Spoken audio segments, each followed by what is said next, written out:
बघा आता आपण सिलेंडर आकाराचं जे काही वस्तू असतील, ड्रम असेल तर त्या ड्रम मध्ये किती पाणी मावतंय हे बघायचं आहे. सिलेंडर म्हणजे वृत्तचित्ती. वृत्तचित्ती आकाराचे जे काही वस्तू आपल्याकडे असतील त्या वस्तूमध्ये पाणी किती मावतंय ते आपल्याला बघायचं आहे. आणि ते बघत असताना याच्यामध्ये आता सर्वात अगोदर बघूया आपण हाईट काय.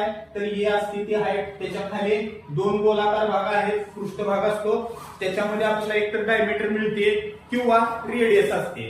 दोन दिलेलं असतं, त्याच्यावरून आपल्याला त्याचं व्हॅल्यू काढायची असते. आता याच्यामध्ये बघूया, माझ्याकडे एक ड्रम आहे. आता या ड्रम मध्ये किंवा या बकेटमध्ये किती पाणी मावतोय किंवा किती रंग मावतोय, ही रंगाची पॅलर आहे, ड्रम आहे. याच्यामध्ये आपल्याला या बादलीमध्ये किती पाणी मावतोय हे बघायचं आहे.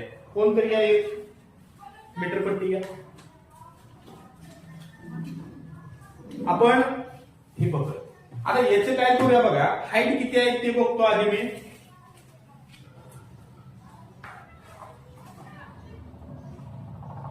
हाईट आहे आपले 32.5 म्हणजे 32.5 सेंटीमीटर. सिलेंड्रिकल ड्रमची हाईट आहे 32.5 आणि त्याचा डायमीटर बघतो मी. डायमीटर किती आहे अलीकडे, डायमीटर आहे 28 सेंटीमीटर.